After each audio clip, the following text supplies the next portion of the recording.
It's about the same time, the same year, approximately, when Johann Gutenberg invented the printing press. Это примерно тот же самый год, примерно тот же период, когда Иоганн Гутенберг изобрел печатный станок. And it's interesting. I think we talked about a providential act of God. 53. И интересно, вот мы говорили с вами о провидении Божьем, о провиденческом Божьем действии. The Turks, Islam came over, took Constantinople. Турки, мусульмане пришли, захватили Константинополь. The Eastern Orthodox Church that was there. Там была база, там был центр Восточной Православной Церкви. Had lots of Greek manuscripts. Там было много греческих рукописей. Keep in mind, printing was not invented yet. Они их хранили, и помните, что печатный станок еще не был изобретен на то время. So when the Turks were coming across, И когда пришли турки, the Bosphorus or the Strait there, the little piece of water, because they were safe from Constantinople for years because no one could cross that water so easy. да, то, если вы помните географию, то Константинополь, нынешний Стамбул, находится рядом с Босфорским проливом, и поэтому они долгое время чувствовали себя в безопасности из-за вот этого, куска достаточно большой воды, который никто не мог пересечь. This time it was clear that they were going to make it. Но когда турки подошли к Константинополю, стало ясно, что в этот раз они его таки пересекут. So thousands of these Greek-speaking people fled to the west and took Greek manuscripts with them. И тысячи грекоязычных людей схватили свои котомки, схватили греческие рукописи и свалили в Европу. And they went to Western Europe. На запад, на Западную Европу. And some of them ended up in England. И некоторые из них приземлились, так сказать, в Англии. Where Cambridge and Oxford universities were already in existence. И там уже существовали Оксфордский и Кембриджский университеты. And they had a Greek department, but it was very weak. И там был факультет греческого языка, но очень слабенький. Because they had almost no Greek manuscripts to look at. Поскольку у них практически не было греческих рукописей, на которые можно было посмотреть. All of a sudden, Greek manuscripts came in. И вдруг, откуда ни возьмись, греческие манускрипты раз и появились. It started a revolution in Greek learning. И в изучении греческого началась просто революция. Within a few years, thousands of students were studying Greek that never studied before. It was like 10, 20 a year maybe. Very few because nothing to study. Now all of a sudden, нескольких буквально лет тысячи студентов начали изучать греческий, в то время как там 10-20 лет до этого почти никто не изучал, потому что не почему было изучать. So within a generation, a whole revolution, the Greek language was revived and massive amounts of study began. В течение поколения началась эта революция в изучении греческого. Огромное количество исследований было проведено. At about the same time, Erasmus invented the printing press. И Гутенберг. Да, и примерно в то же самое время, там во второй половине 15 столетия, Гутенберг изобрел печатный станок. And it wasn't a while before the Bible was printed in Hebrew and Greek. Right away it was printed in Latin. That was the first book ever printed was the Latin Vulgate. И первая напечатанная книга была латинская Вульгата, латинская Библия Вульгата, и вскоре вышел и греческий Новый Завет. And about 35 years later, about in 1488, they printed the Hebrew Bible. Да, в 1488 году они выпустили еврейскую Библию. And in 1516, и в 1516 году the first published Greek New Testament. Был опубликован первый греческий Новый Завет. By that time, there had been a generation of scholars cycle through, and so now they have strong Greek departments, and now they could have a printed Greek New Testament for the first time. То есть к тому времени уже, считается, 1452-1516, уже целое поколение исследователей провело работу, они уже достаточно хорошо исследовали греческие рукописи, и они уже смогли сформировать достаточно крепкий греческий текст Нового Завета. We've already said that within a generation of this first published Greek New Testament, all the major European languages had the New Testament translated. И мы уже сказали, да, в течение поколения после публикации первого греческого Нового Завета переводы Нового Завета появились практически на всех ключевых европейских языках, including English. включая английский. So, but before all that, Но was lots of manuscripts. до всего этого было много рукописей. So look on page 35, Посмотрите страницу 35. and we have this chart of surviving manuscripts of ancient authors. И у нас есть вот, таблица, да, сохранившиеся рукописи древних авторов. Now, this chart has actually a lot of work went into this chart. И много труда вложено в эту таблицу. And I've used this chart for about 20 years. Я эту таблицу использую уже лет 20. I've even had 2 graduate students that work under me do research papers on this to try to improve it more, because it's not easy to make this. Да, и было непросто сделать эту работу. Даже 2 студента, магистерских, они проводили исследования специально для того, чтобы улучшить эту таблицу, да, то есть уточнить некоторые числа в ней. Okay.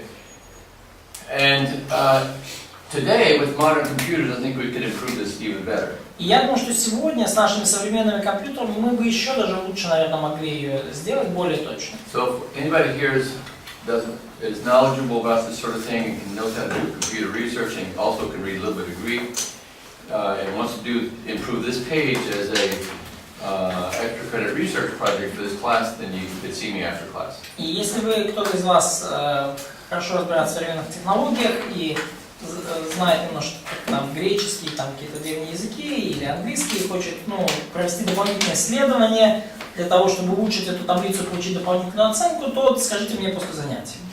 I actually think I have enough information to websites and such to find all this information new, because it's only recently that you can get hold of all this stuff.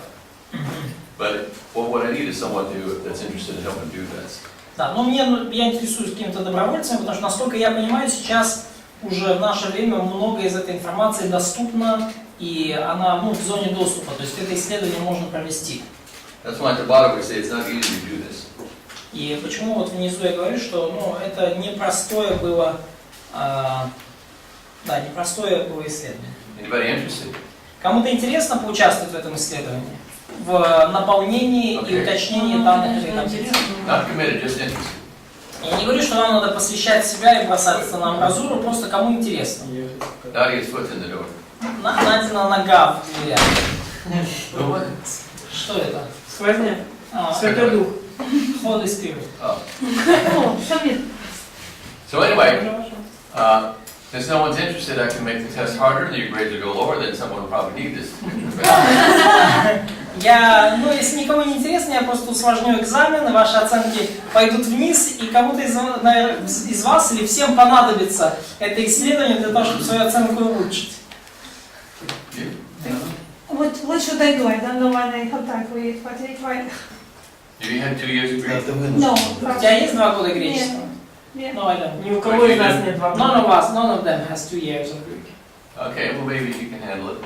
Да, я думаю, что See me afterward. Ульяна, я думаю, ты с этим справишься. I'm looking at your grades and you need it. Да, я могу сильно, это сильно повысит твою оценку. We may try. Let's see. Кстати, все равно видел ли он фильм «Библия последствия». Там тоже вот это вот все. So did you see the? Христос последствия, да. Did you see the movie on like? It's, of course, it's popular movie like His Trouble, Christ under the. Oh yeah, the case for Christ. Case for Christ. Yeah, they use some of that material. Yes. Да, он видел, конечно. Это. Yeah, there's been quite a few attempts. Like I even cite for similar attempts in Josh McDowell's book. Да, я в некоторых местах цитирую тут Джоша Макдауэлла, то есть у него похожая таблица, но не такая полная. Okay. I have sent this to some classical scholars and other biblical scholars, and they also recommended 1 or 2 other authors I should put in, so I'll probably do that also. Да, я консультировался с исследователями древних рукописей, с исследователями древней литературы. Они говорят, есть еще несколько авторов, которые можно вписать в эту таблицу. Я вот раздумал над тем, чтобы это тоже сделать. So, in America, I've done about 70 what I would call professional seminars on how we got the Bible. Usually like 7 hours on a Saturday. Да, в Америке я провел порядка 70 таких очень профессиональных семинаров на тему того, как мы получили Библию. Это где-то 7 часов в субботу мы проводили And в церкви. this kind of question came up a lot in the early years. И вот этот вопрос, он часто возникал в ранние годы, когда мы начинали это только делать. So I did this research. That's why I put this page in here, because so many people ask about this. И вот почему я поместил здесь эту страницу, потому что, и почему я провел это исследование, потому что очень многие люди спрашивали об этом. This is exactly the kind of material that unbelievers trying to destroy the Bible use, only they don't have the information. Да, это как раз тот материал, который могут использовать неверующие. They can't use or can use. They use this kind of material, this kind of argument, but they don't have the details like this. Да, и неверующие часто используют такие аргументы, что, мол, ну как оно могло сохраниться, это древнее, переписывается. Они используют эти аргументы, но у неверующих нет информации, у них нет деталей. They'll say, we don't have so many manuscripts like we have other ancient writings, and Они they're говорят, old, they're not so old in the Bible. у нас не так много рукописей Библии, как рукописи других древних авторов. У нас не такие уж древние рукописи, на самом деле, все новые. So this page is actually what I would call an apologetics page. Поэтому это вот то, что я называю такая апологетическая страница. So you can use it when someone tries to destroy the Bible and say, here's why you're wrong, and look. И если кто-то пытается, скажем так, разрушить вашу или чью-то веру в Библию, вы можете сказать, ну вот, посмотри.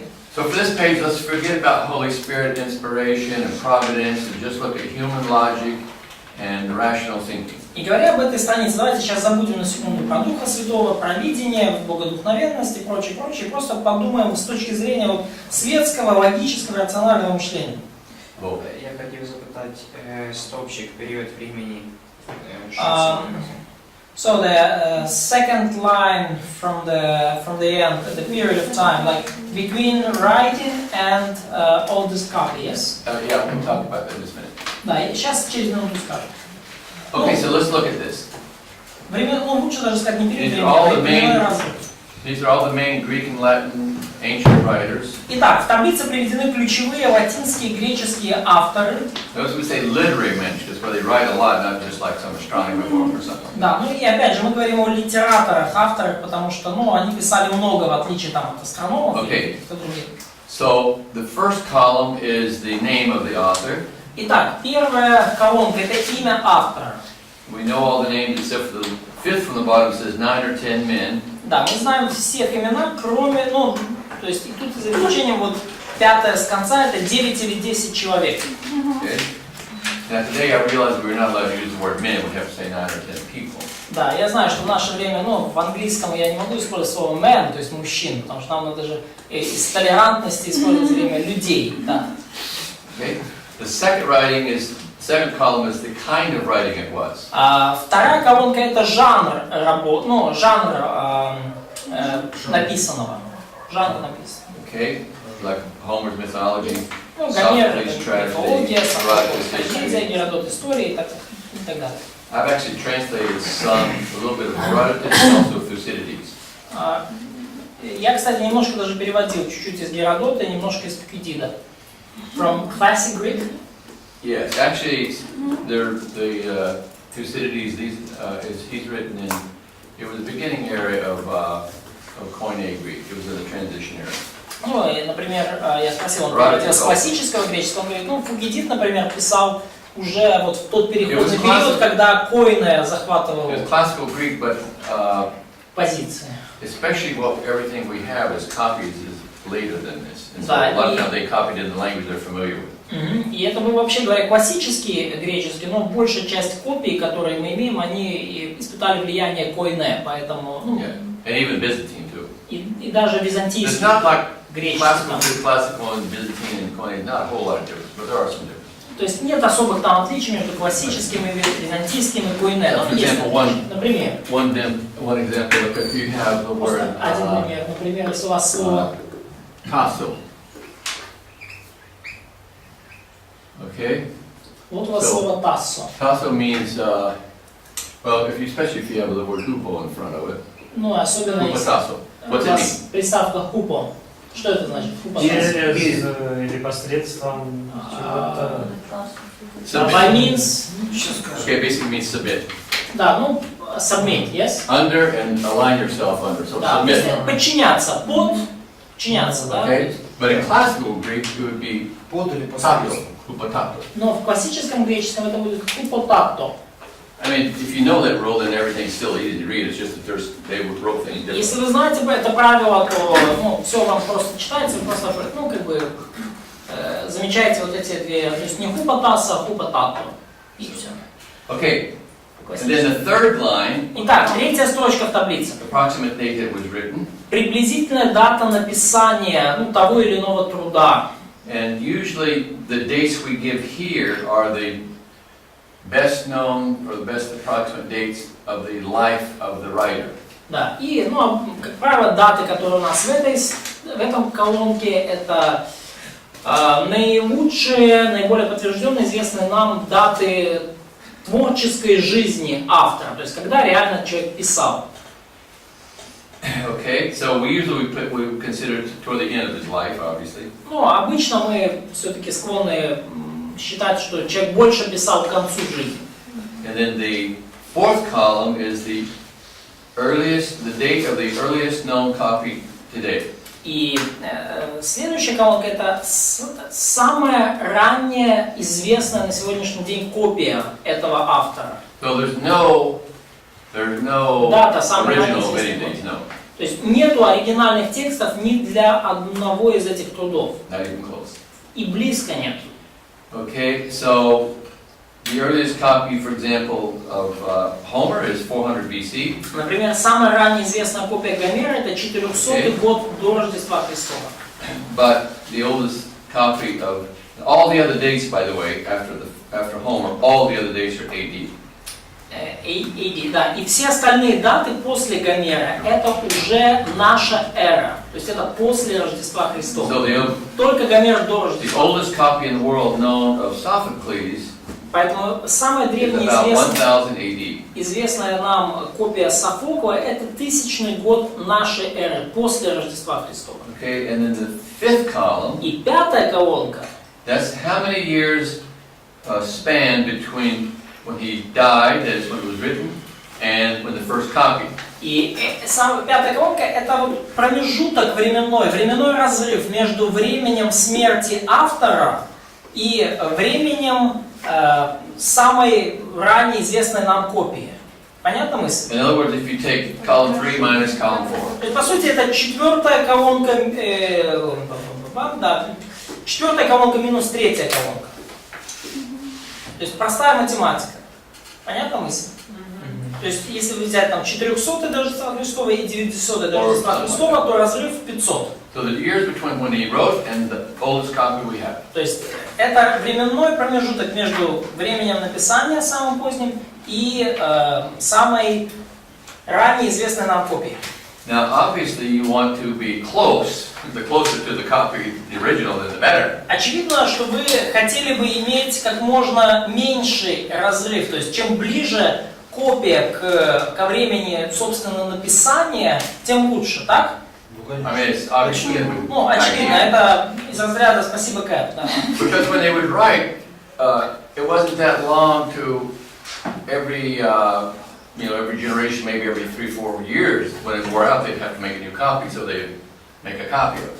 И потому что после написания где-то каждые 3-4 года, когда изнашивались рукописи, они делали новые копии.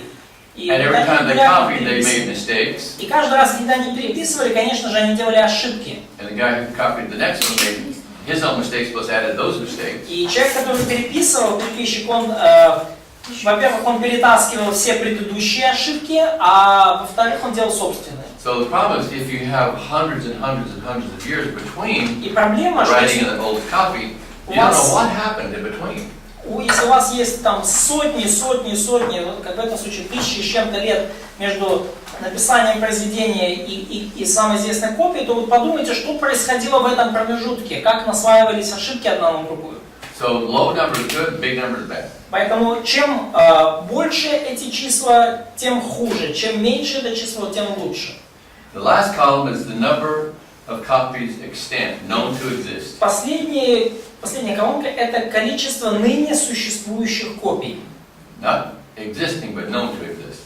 То есть тут не очень точно перевод, не существующих, а тех, о существовании которых нам известно. Right? Понятна мысль? So that one you want to be big, not little. То есть здесь уже наоборот, если предыдущая колонка вы хотите, чтобы были поменьше числа, здесь вы хотите, чтобы у вас было побольше. Почему? Чем больше, тем лучше. Ну, то есть у вас больше... Сравнить. Why do we need more of it? Теория вероятности. Oh, because the Чем more больше- copies you have, the more witnesses you have. Поскольку, ну это как, чем больше копий, тем больше у вас свидетельств, да, ну как свидетелей на суде, Тем чем более больше, тем лучше. А можно Это и сказать, теория вероятности. Чем больше, тем лучше. So probability theory works on you in that case, Вася says, да.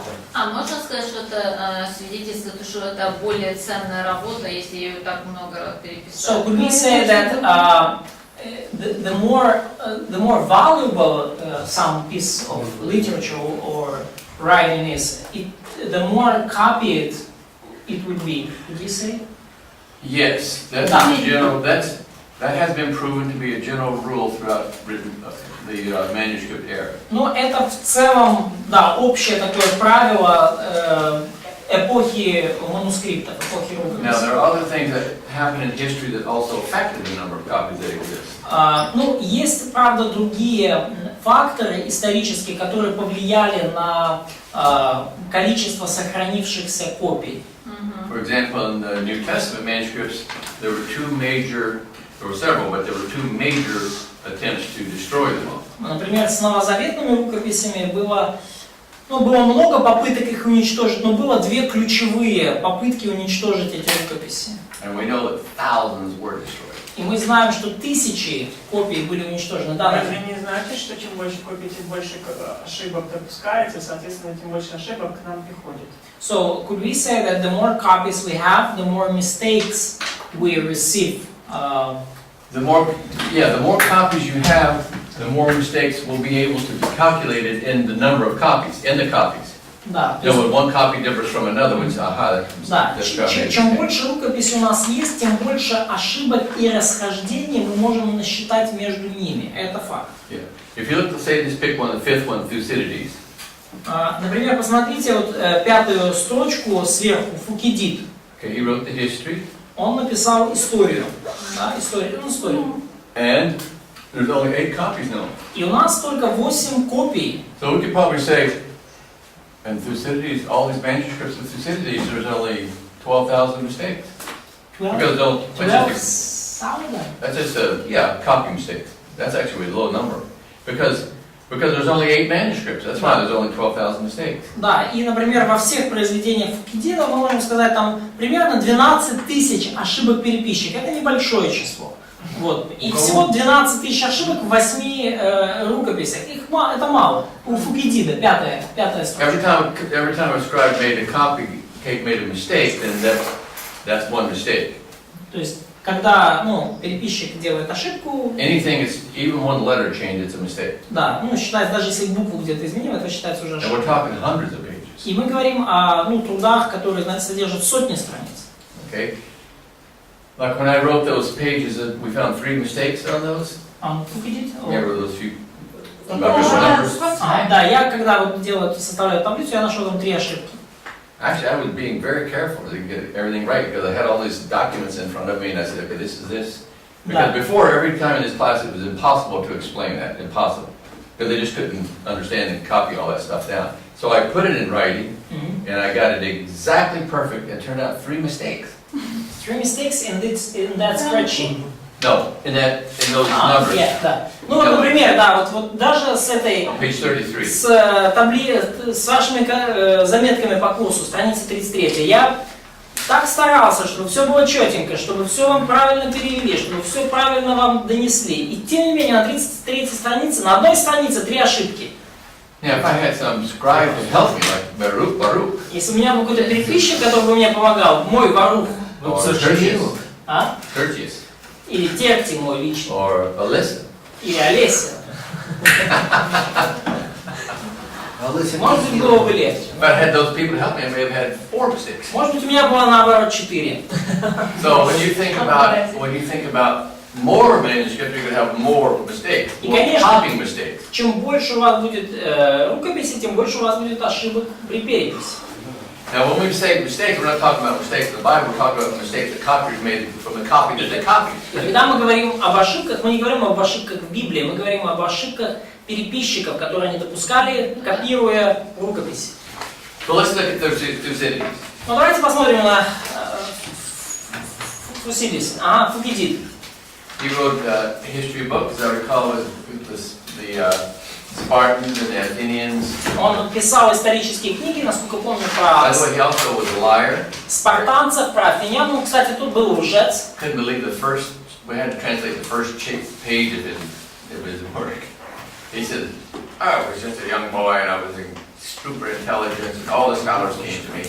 Да, и вот я не мог поверить. Я начал только первую самую страницу его переводить, и он уже с первой страницы, я был такой очень умный молодой человек, и все такие опытные ученые приходили ко мне And советовать. Flavius Josephus says the same thing in his first page. А? Flavius Josephus says the same thing. Basically. Жесивас. Ага. И Иосиф Флавий, в общем-то, то же самое. С первой страницы начинается похвальба. Okay, but anyway, he wrote his history book. Now look, Итак, last two columns. написал вот эти исторические книги. И вот давайте последние две колонки посмотрим. Think of it. Подумайте об этом. 1,300 years between when he finished and our oldest copy. 1300 лет между концом его личным и концом его писанины и нашей самой древней копии. I mean, that many years is almost unbelievable. 13 centuries. То есть вот такое количество времени просто невероятно. 13 столетий. I mean, we don't know what he wrote. There's no way to know what he wrote. То есть вообще невозможно понять из того, что у нас осталось, что он реально изначально написал. I mean, that's just, you have to think about it. Подумайте. That many years, and think of it, probably thousands of copies were made. I mean, at least hundreds of copies were Ну, made, surely. и за это время было создано как минимум сотни копий, да, If we если had не some тысячи. copies from every century, we could compare and see, we could say, aha. То есть, если бы у нас были хотя бы вот эти копии, которые были сделаны на протяжении столетий, чтобы мы сказали, ага, вот But we здесь. don't know for 1,300 centuries. We don't know what happened. Но мы не знаем вообще, что происходило эти 13 столетий с этими текстами. Well, maybe we have thousands of copies. No, 8 copies. И ладно, если бы у нас было еще 1000 копий, чтобы проанализировать, а у нас And всего for the 8. and most of the column is, second to last column is 1,000, and most of the last ones are only 10 or less. Most of them. Да. И посмотрите, по большей части во второй колонке с конца, да, предпоследней, период времени измеряется 1000 плюс лет, а количество копий это десятки, да, идет на... But look at the 9 or 10 men, fifth from the bottom. И посмотрите, да, вот пятое с конца, 9 или 10 человек. Новый Years Завет. between and the first copy, 25 Сколько years. лет между написанием и самой древней копией? 25 лет.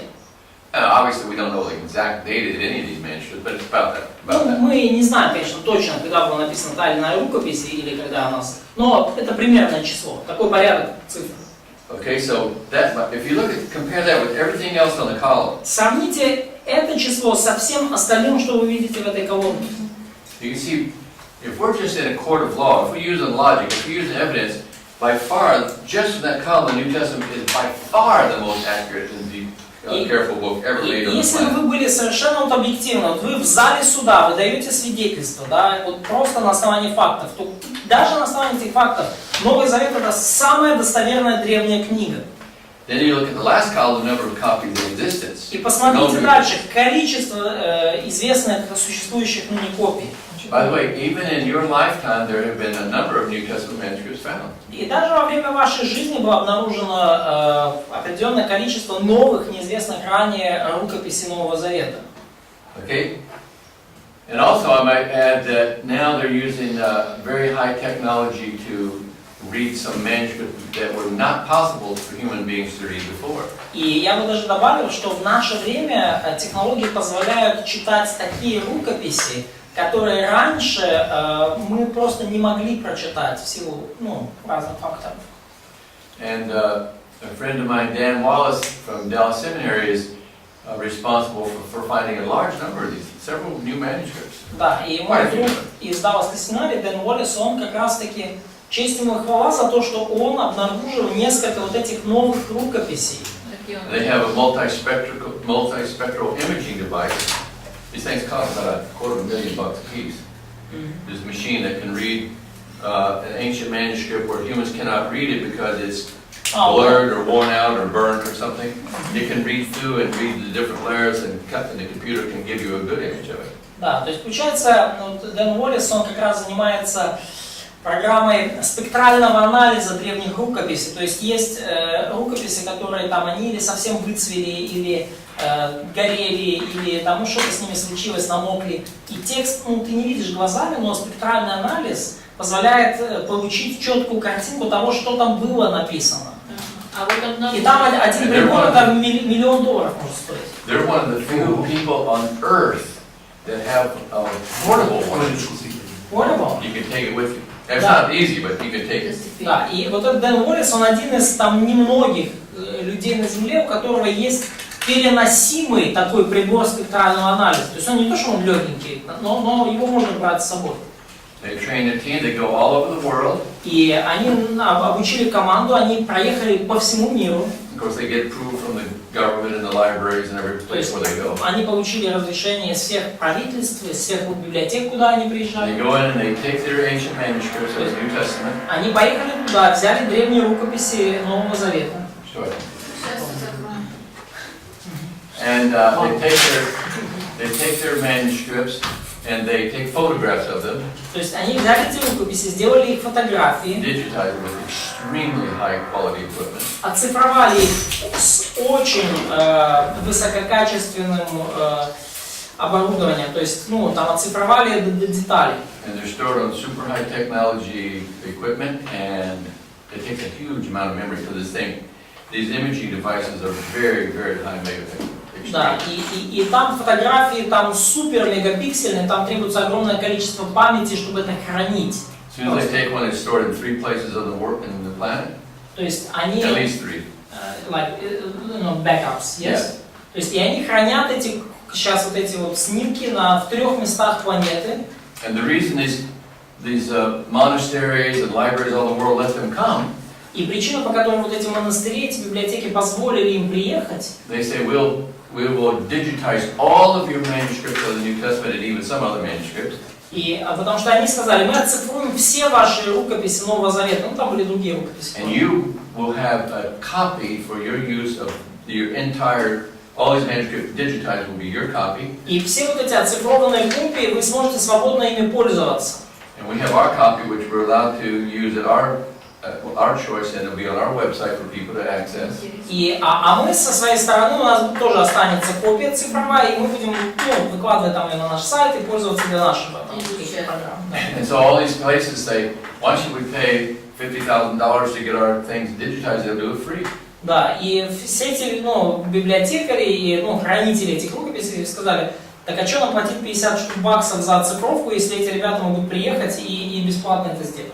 So most of what they copy, photograph, are no manuscripts, but they've actually found some new manuscripts when they were at these places. Да, и интересно, что, конечно, по большей части то, что они отфоткали, откопировали, это были уже известные ранее рукописи, но когда они приехали в эти места, то поскребли по сусекам и нашли новые рукописи. In fact, last year, when they were taking pictures, they noticed that the binding of one manuscript was different. It was made the binding was made from an ancient manuscript. Да, и недавно, например, они оцифровывали одну древнюю рукопись и заметили, что обложка, рукописи, обложка кодекса, сама когда-то была рукописью. A lot of times they use other old manuscripts as a binding material to hold what their manuscript, whatever it was, to hold it together. Да, потому что часто использовали там древнюю выцветшую рукопись как скрепляющий материал, как обложку для более свежей. А недавно это сколько? Год, 2, 4. They started looking at it, they got their equipment and looked at it, and it turned out to be an ancient New Testament manuscript that had never been known in the world. И они заинтересовались, они отфоткали эту обложку, и оказалось, и понятно, спектральным анализом ее поработали, оказалось, что это неизвестная ранее рукопись Новозаветная. So they do find some new ones also. Поэтому они нашли, получается, новые свитки. So when did they do that? Вас asked. How long? I think just last year. В прошлом году. Yeah. You can get online and see this very easily. Можно залезть в интернет и I don't know that if it's in Russia. Андрей, а что можно И нового найти? Dave Wallace. They've been to Russia. Yeah, Dan Wallace. That Да, ones. да. Они были в России тоже, они там открыли тоже. It's actually Так, а что они могут найти? Все же I известно. think the website would be the center, Что? А что они могут найти? Все же уже канон есть, уже известно. manuscript, something like this. Center for New Testament Manuscript Preservation or Да, something. Центр сохранения новозаветных рукописей. You Что? can probably see it right away if you type in Dan Wallace Ancient Manuscript or something like that. Ну еще будет Что, Вася, какой вопрос? Я имею в виду, что они могут найти? Все известно. Доказывать христианам ничего не надо, а неверующие все равно не проверят. Ну, смысл? Ні, ну це цікаво, що. So the purpose of the work was not to find new manuscripts. That was to film Уже есть everything более that 6 is. тысяч. Вася, у нас сейчас не дискуссионный. Yeah, actually the purpose is more than one purpose. Но целей было несколько такого проекта. The main purpose Главная цель is to make sure digitize every known manuscript of the New Testament. оцифровать все известные копии Нового Завета, все By известные. the way, they also do some Old Testament and some other stuff, but they always have to focus on the New Testament. Да, но они также как бы отфоткали и кое-что из Ветхого Завета, но фокусировались на Новозаветном. One secondary purpose is to discover new manuscripts, И одна вторичная цель была в том, чтобы обнаружить новые. and they have discovered some. И они обнаружили I это. think they've been going 12 years now. По-моему, уже 20 лет этот проект продолжается. Okay. And if you're really interested, if you can read English, you can get on their mailing list, and about every 2 months they send a newsletter. Да, и только сайт SCS. Oh yeah, Center for the Study of New Да, Testament. org. Да, на этом сайте, если читаете английский, есть вот все вот эти, да, все это есть. Можна питання ще маленьке? А? Можна маленьке ще питання? Can I ask a little question? І що саме знайшли оця, що було рукопис обкладинка, да? Яка So частина what нового did you завіту? found there on that cover? So what's Read that and find out. Окей. Прочитай, на сайте найдешь. It was part of some Bible book, I don't know what it was. Часть Ага. какой-то книги Библии. Okay, now all that for this. И все это я для чего говорю? The last column can always increase. Последняя колонка всегда может увеличиваться. And for the New Testament, it is always increasing. И для Нового Завета она таки постоянно увеличивается. And you Число последней you колонки. might say, we don't need to know this because we have a Bible. Why do we care about this? И вы можете задаться вопросом, нам не надо это знать, у нас же есть Библия, зачем вам вообще об этом париться? Don't forget that every New Testament you have is made from a printed Greek New Testament. Не забывайте, что любая из Библии, которую вы читаете, она была сделана на основе напечатанного греческого текста. And every printed Greek New Testament was made from ancient manuscripts. А каждый напечатанный греческий Новый Завет сделан на основании древних рукописей. Okay? It's possible, by the way, two things. It's possible for these other things to grow too. These other. Возможно также, что и количество других рукописей, других авторов будет возрастать. Это возможно. And wait a second, just last week I read in the news where, not a big piece, but it inscribed, I think it was in stone, a line from Homer was found. So they'll count that as a new manuscript. Да, и я вот буквально на прошлой неделе читал в новостях, что они обнаружили на камне высеченную цитату из Гомера. И они ее тоже вписали в число рукописи, хотя, это очевидно не рукопись, но... All these numbers, by the way, include whole manuscripts or parts, even half a page that counts as one. И все вот эти цифры включают в себя, кстати, как полные рукописи, так и части, да, то есть даже если там полстраницы, это все засчитывается. Very, very few ancient documents are full. Очень немногие древние документы, они полные, то есть где там есть целое произведение. Okay. So, if we look at the last column, Итак, если мы посмотрим на последнюю like we said, колонку, most of them are 10, 20. There are some exceptions. There's a lot of Homer, как я сказал, Sophocles, большинство там Demosthenes. измеряются десятками, да, то есть, есть исключения там, которые измеряются сотнями, да. All of a sudden you get to the New Testament, Гомер, Софокл, Демосфен, и потом вы видите Новый Завет, более 6000, almost 6,000, почти 6000 рукописей. and growing. И число растет. And if we include ancient translations, И если мы включим сюда древние переводы, between 20 and 25,000. то будет вообще между 20 и 25 тысячами. There's about 12,000 copies, ancient copies of just the Latin Vulgate. У нас порядка 12 тысяч копий латинской вульгаты только. As far as known to exist, the Latin Vulgate is the most copied ancient document in the world. Между прочим, вообще, латинская вульгата это самый копируемый древний документ древнего мира. Okay? Их очень много. So look at the difference. Поэтому посмотрите на 10, you отличие. take 10 or 12 or 6,000, huge difference. Что вы предпочитаете? 10, 12, 20 или 6 тысяч? So the New Testament, we have manuscript evidence close to when it was finished, and we have thousands of witnesses. И поэтому, с одной стороны, у нас очень близко наши рукописи, многие находятся ко времени написания, очень близко, а с другой стороны, у нас тысячи свидетельств. And plus this, don't forget that in the New Testament, in the age of Diocletian, the Emperor Diocletian, Roman Emperor, И не забывайте, что вот, во времена императора римского Диоклетиана, 303 AD, 303 год нашей эры, he начало 4 века, he decreed in the Roman Empire that all Christian scriptures, songbooks, and literature should be gathered to the town square of every town in the Roman Empire and publicly burned. И Диоклетиан выпустил указ, согласно которому все христианские писания, все Библии, все сборники песен, вся сопутствующая литература должна быть собрана и сожжена на городских площадях. And it was done. И это сделали. And the ancient historian says lots of copies were burned. И древние историки говорят, что много копий сгорело в этих кострах. Можете себе представить? Think how many thousands of ancient, extremely old copies. These Подумайте, are old copies. сколько тысяч древних, очень близких ко времени написания копий сгорело в этих пожарах. Most of what was burned was probably just Christian poems and songs and stuff, but some were definitely Bible manuscripts. Конечно же, по большей части горели там христианские гимны, поэзия, все такое, но много среди этих свитков было и Библии. We don't know how many were ever made. There could have been a million made. We don't know. И если бы не это, то, может быть, кто знает, какое число было вместо 6 тысяч, может быть, миллион. Right after him was Constantine. И прямо сразу после Диоклетиана был Константин, император. He completely reversed and made Christianity a legal religion and became a Christian himself. Как бы обратил эту тенденцию вообще вспять. Он, во-первых, сделал христианство законной религией, а вскоре стал христианином и сам. Now, when I say Christian, that doesn't mean born again. It means Christendom.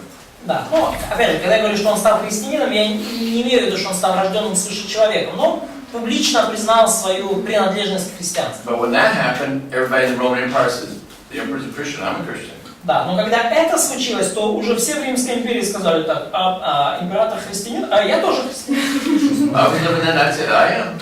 А? I would have been the first one in line, I am too. Да, и я бы тоже, да, первым в очереди, да. If your livelihood could depend on that, what are you going to do? Say, I'm going to say you're a pagan? No, you can say, I'm what the emperor is. Если ваше благополучие, благосостояние зависит от этого, что вы будете там, нет, я останусь язычником, конечно, да, я тоже христианин.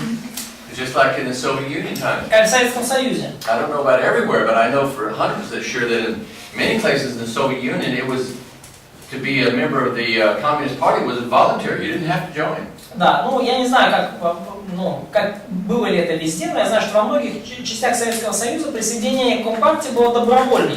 Вам не нужно было присоединяться добровольно к But if you did not join, Но если вы не присоединялись, your job at the factory is the same as everybody else, but you got one half pay. то как бы вы получали половину, половину зарплаты, да, лишь половину зарплаты на фабрике там или заводе, если вы не были членом компании. Я был коммунистом. Maybe you're allowed 6 bags of concrete, but if you're not a member of the party, you can only have 3 a month or whatever. То есть, если вам, допустим, там положено было там 6 мешков цемента, а вы не были членом партии, то вы могли взять только 3. Your children were not allowed to go to university. Вашим детям не позволено было бы пойти в You университет. were not allowed to graduate from university. Вы не могли бы выпуститься из университета, если бы туда So попали. they would say, who wants to join? Everyone, why not? И задался вопрос, кто хочет присоединиться к компартии? И люди все такие, почему You're нет? not Christians, you have stupid not to join. Да, если вы не христианин, то для вас было бы глупо не присоединиться к I mean, your компартии. life is going to be the same whether you join or don't join, but you just have a little bit more money, at least a little bit more. То есть жизнь ваша бы, если вы не христианин, практически не менялась от того, члены компартии или нет, но ваше благополучие бы заметно улучшилось, если бы вы были таковы. Same thing then, when all of a sudden Christianity exploded in size under Constantine and afterward. И то же самое случилось в Риме. Христианство очень выросло в охвате после Константина и во время и после And then all of a sudden there was money in the church. И Lots of it. вдруг неожиданно в церкви появилось бабло, то есть деньги.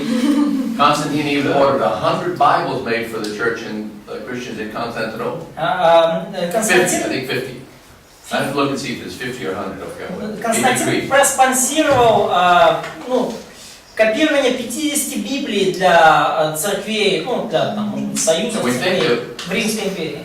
And there's two manuscripts we'll talk about, which may be two of those that left over. И, может быть, вот эти два ключевых манускрипта, две ключевых рукописи кодекса, которые мы имеем сейчас как основу, это как раз одни из тех, за которые Константин So the next few centuries, manuscripts copied like thousands and thousands and thousands. И следующие несколько столетий рукописи копировались просто как тысячами. If you're copying a New Testament manuscript or the Bible, you're on Constantine's side. Give me a copy, I'll make one. Да, и то есть если вы копировали какую-то рукопись там Нового Завета или Библии, вы были уже на стороне Константина, и вы такой, дайте мне, я тоже скопирую одну. We're talking many thousands. И мы говорим о многих тысячах. But then the Islamic Revolution came in the 600s and 700s. Но потом в 7-8 столетии случилась исламская революция, конечно же. They went through and tried to destroy every copy. Муслимс. Yeah. Да, и мусульмане атаковали остатки Римской империи, хотели уничтожить все копии. Especially the 7th and 8th centuries. Особенно вот в 7-9 столетии. And they destroyed hundreds of thousands. We don't know how many, but we know it was thousands upon thousands. И они уничтожили сотни и тысячи копий, которые были еще во время Константина сделаны. And we still have 6,000 left. И все равно, после всего этого, у нас еще 6 тысяч осталось. We have so many of them. The problem is that no human being's ever seen them all. Да, у нас их столько, что проблема сейчас уже в том, что ни один человек на Земле не видел их всех. Now the good news, every year that more of them are online to visual and also digital. Хорошая новость в том, что text digital. с каждым годом все больше этих рукописей появляется онлайн, в интернете, в видимой форме, в виде фотографий, либо в виде уже текста. So what we're saying is that the New Testament not only has the most, but it had the most destroyed. Поэтому можно сказать, что не только больше всего у нас Нового Завета, но также этих рукописей, они больше всего уничтожались. I would not be surprised at all if 1 million manuscripts were made of the New Testament. Я совсем бы не удивился, если бы узнал, что было сделано порядка 1 миллиона рукописей Нового Завета. But there was so many efforts to destroy them, and they destroyed naturally. I mean, the manuscripts just they don't last forever. Да, но было столько попыток их уничтожить, и к тому же добавьте к этому то, что рукописи сами по себе уничтожаются, они недолговечные. Now, when we get to part 5, когда мы доберемся до 5-го пункта, we'll talk about why these manuscripts didn't last, what they were made of, and why they would just fade away on their own. То мы поговорим о том, почему рукописи не жили слишком долго, почему они разрушались и старели сами по себе, то есть какие факторы на это влияли. Let me say this first, and I'll give this question. Да, и дайте договорю сейчас. I was reading about ancient, not ancient, but 100 years ago, or 200 years ago, or 150, whatever, when the British had these empires, they were like colonies everywhere. Colleges? Yeah, the British had people, they established towns in like Egypt, they controlled Egypt, India, and all that stuff. Я читал одного историка, который рассказывал про времена где-то 150-летней давности, когда британцы, это история британец, и британцы основали колонии практически, в Африке, во многих странах. And they were in Egypt. There was a group of Egyptian, of British scholars looking for manuscripts and studying the stuff in Egypt. И была группа британских исследователей, которые работали в Египте в поисках как раз таки древних рукописей. Because a lot of manuscripts, especially papyrus manuscripts, were preserved in Egypt in the sand. Да, и причина, почему в Египте, потому что в песках Египта очень многие древние рукописи сохранились. I forgot which one it was, but I was reading about their history of how they did, how all the stuff they found. Да, я уже забыл, как звали этот человек, но интересно, And вот, they сколько discovered они lots всего of other нашли. stuff. They discovered mummified cats, mummified alligators. И они в Египте обнаруживали очень много чего сохранившегося. Древних One guy. котов, древних крокодилов, сохранившихся в One of песках. their workers who wasn't probably supposed to do this, he took an alligator, a mummified alligator, you know, they're like 3 meters long. And he picked it up, you know, because they're not that heavy, they're stuffed full of rags and whatever. And he took it and slammed it against a fence, just in front of it, and broke it to pieces. And manuscripts were stuffed in there, and some of them were the oldest New Testament manuscript were in that alligator. И получается, что они, получается, в Египте там древний замумифицированный крокодил, это не такая уже редкость. И люди просто брали их, находили, выкапывали, и просто для веселухи брали вот этого крокодила, он легкий, это он 3 метра длиной, он начинен всякими тряпками, все. Он брал, как об дерево грохнет, тот разлетается, и из него вываливаются рукописи древние. И среди них, самые старые ветхозаветные рукописи, которые нам известны, в крокодиле. What is this? Что это? Okay, a cat. Кот, да? Another thing was, this is just an interesting, found in ancient Egypt. Вот еще одна интересная вещь, которую нашли в Египте. 600,000, 600 I think that was the number. Don't quote me on that. Примерно, думаю, не цитируйте. A lot Но of много. mummified cats Мумифицированных кошек. found in Egypt. And 600 you know what the British people did? кошек был найден в Египте. Знаете, что делали британцы? They kept about 100 of the best preserved ones, almost perfect. Они сохранили где-то 100 наилучшим образом сохранившихся кошек. And they were from the Egyptian god Bastet. Bastet. That's the number one ancient Egyptian cat god.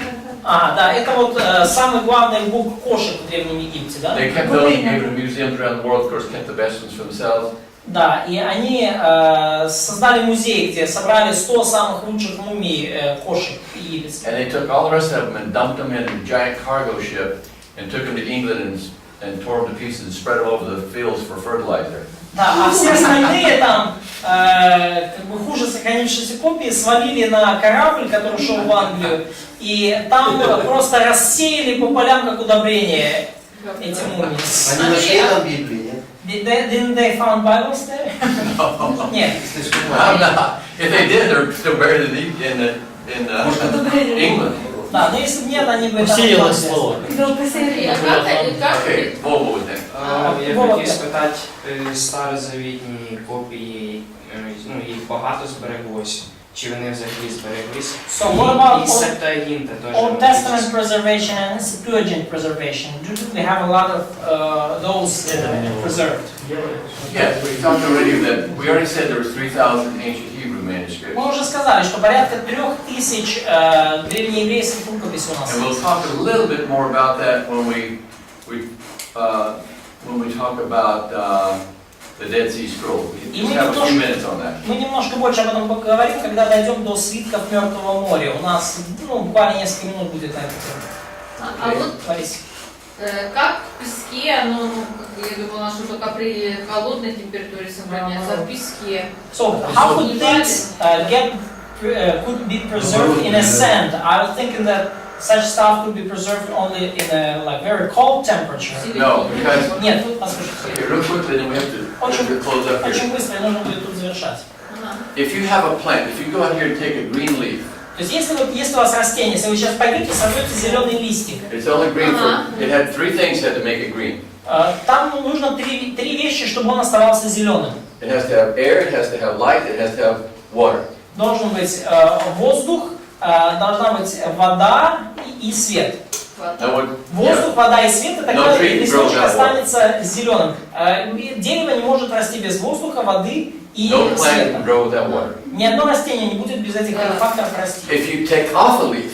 Если вы сорвете листочек, то вот 3 вещи, которые его уничтожат. Water, air, and light. Вода, воздух и свет. Устранить надо. That's why when they fall, A few months later, they're all brown. Вот Not long, they're all brown. почему, когда вот листопад починается, то все эти листья падают, If you take a green и one and через put пару it, дней они коричневые. if you put a green one in a big book and close it, well, it's green. You could open 2 years later, it's still green. Да, но если вы положите в книгу, например, и сложите, да, зеленый листочек, то откроете через 2 года он все еще будет зеленый. So here's what happened. И вот что случилось. Вот. When the papyrus manuscripts were found in ancient Egypt, Когда папирусные рукописи находили в Древнем Египте, down in the sand, there's no light, there's no water, and there's almost no air. то в песке, представьте себе, там нет света, там нет воды и практически нет воздуха.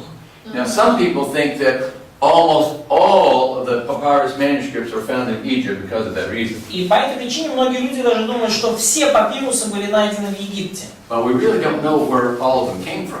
Но на самом деле мы не знаем, даже вот те, которые найдены в Египте, мы не знаем, откуда они там появились. Unfortunately, the New Testament manuscripts do not tell the date on them, and they also don't tell where they were made. Да, к сожалению, на новозаветных рукописях не принято было ставить дату, когда он написан и где он написан.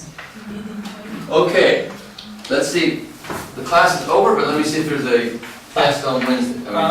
Tuesday. Tuesday. Так, у нас материал завершен, эта процедура завершена, но посмотрим по тесту во вторник сейчас. Во вторник? Сегодня пятница? Да. Да, значит во вторник. А что так? Okay, we'll have a test on Tuesday. Квиз. Tuesday or Wednesday? Tuesday. Да, во вторник будет квиз. Ну, Всё, тест чтобы маленький, время было. тест вопросов. And also Thursday. Tuesday and Thursday. Да, во вторник и в четверг будет. And Friday will be final. А в пятницу будет финальный экзамен. Okay, on this one, it actually looks like it's very easy. Так, третий выглядит как довольно простой. I'm a little bit embarrassed about it being so easy. Очень стыдно, что он такой простой получился, извините. Какой вот это? But what you really should know carefully, Но the усложнен. big question worth 30 points. Вам нужно очень внимательно изучить. Это большой вопрос на 30 баллов. And you have to have it all correct И все должны правильно написать. to get 30 points. А, Is about Baruch and Jeremiah. Это вопрос про Баруха и Еремию. If you read everything we have in the notes, you'll be fine. И If you know если that. вы прочитаете все, что у нас есть в конспектах, у вас все будет хорошо. Особенно если вы знаете детально, что же произошло в этом эпизоде с Барухом и Еремией. Okay, class is over, except I have one last question. Занятие закончено, у меня Almost the остался last только verse один in the вопрос. Bible. А? It says, almost the last verse of the В Bible. самом последнем стихе It Библии says, if any man adds or takes away, говорится, God will add to the plagues of his life away. что если кто-то добавит или убавит от Библии, то тому да будут язвы там и многие прочие. What does it talk about? The О book of чем? Revelation or the whole Bible? О чем говорится там? О книге Откровения или обо всей Библии? The whole Bible. Okay? Probably talking about the book of Revelation. Скорее всего, говорится о книге Откровения. Now, certainly it maybe be true. If it's true for the book of Revelation, why would Ну и однозначно, что это может относиться также по аналогии ко всей Библии, если And it was the last book of это the Bible made, but when it's written about that one particular book, it's almost for sure the book of Revelation. И это, конечно, это последняя книга Библии, которая написана, но, скорее всего, когда речь идет об этой книге, книге Откровения, то в первую очередь имеется в виду сама книга Откровения.